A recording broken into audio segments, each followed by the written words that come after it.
It'll be able to improve the situation at the quake-hit nuclear plant.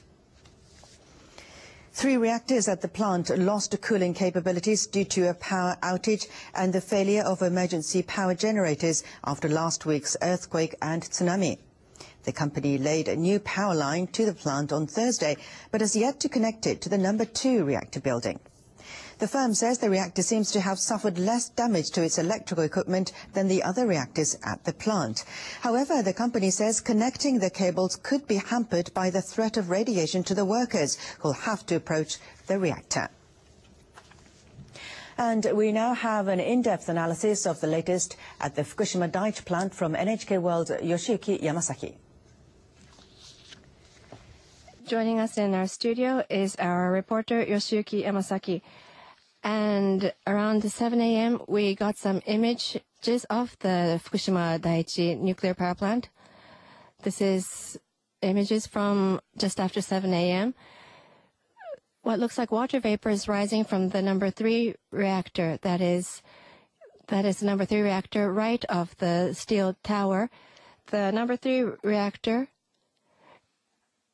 is in the most dangerous condition right now, with the nuclear fuel rods being the mostly damaged, and we're seeing the most vapor rising from the number 3 reactor. What we're seeing here is the number 2 reactor.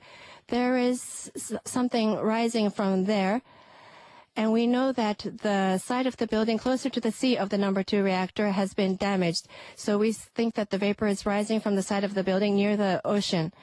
And from this screen, you can see that at the very end is the number 4 reactor at the very right. And on the right side of the number 4 reactor building, you can see vapor rising. This number 2, number 3, and number 4 reactors, yesterday morning, there was white vapor rising. And it is believed that from the spent fuel pool, water is evaporating.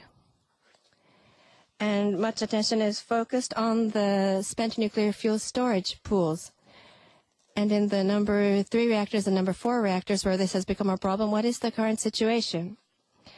In the number 3 and number 4 reactors, the situation is the most urgent in the spent nuclear fuel pools. And what this means is that, let's use this diagram. The problems are occurring. So far, you have been hearing about the nuclear reactor, the heart of the system. The spent nuclear fuel pool is on the side of the reactor, and that is where the problems are rising. And what is happening is that the spent nuclear fuel rods, or fuel that is being temporarily stored, that is what is here.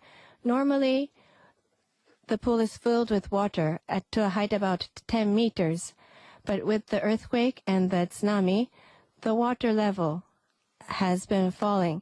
And when the water level falls, the nuclear fuel rods will stick out from the surface of the water. And then its own heat will start melting the fuel rods, and radioactive material will be discharged. That is what the concern. So that is why the helicopter and the fire trucks were used to try to inject water into this pool. So then these spent fuels also can heat up, and therefore, does it mean that the water here is boiling, and is that why you see vapor coming out? Yes, these nuclear fuel has this characteristic of heating up. Therefore, you need water to continuously try to cool it down. And probably part of the fuel rod is exposed out of the water. That's why it is generating heat and is causing the water in this pool to evaporate.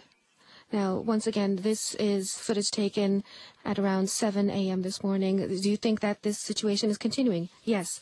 And about reactor number 3, yesterday, the water injection, or water spraying operation from the ground was done. What was the effect of this?